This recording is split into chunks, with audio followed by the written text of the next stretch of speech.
So then let's consider first of all, what is a mind in the grip of vicious circles? Well, one of the most obvious instances that we all know is the phenomenon of worry. The doctor tells you that you have to have an operation. And that has been set up so that automatically everybody worries about it. But since worrying takes away your appetite and your sleep, it's not good for you. But you can't stop worrying, and therefore you get additionally worried that you are worrying.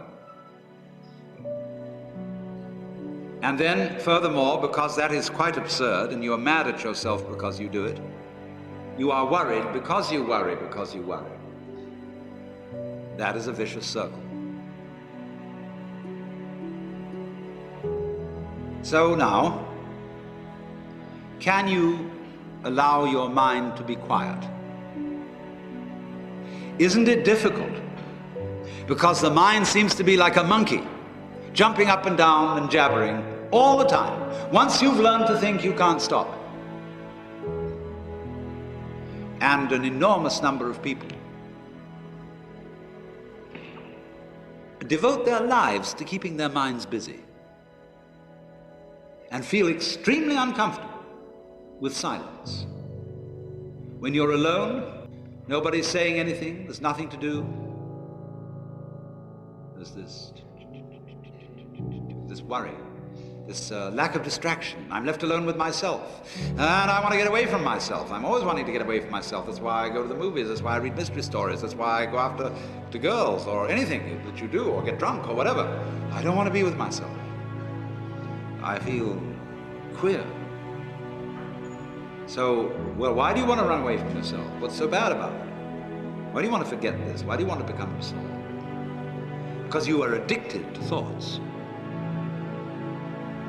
This is a drug, a real dangerous one. Compulsive thinking, going on and on and on and on and on all the time. It's a habit. So there's a difficulty about stopping that activity. And you really have to stop it if you want to be sane. Because if I talk all the time, I don't hear what anyone else has to say. Then I'll end up in the situation of having nothing to talk about but my own talking.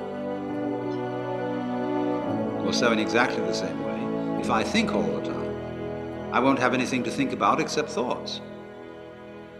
So in order to have something to think about, there are times when you simply must stop thinking. Well, how do you do that? The first rule is don't try to. Because if you do, you will be like someone trying to make rough water smooth with a flat iron. And all that will do will stir it up. So in the same way as a muddy, turbulent pool quiets itself when left alone, you have to know how to leave your mind alone.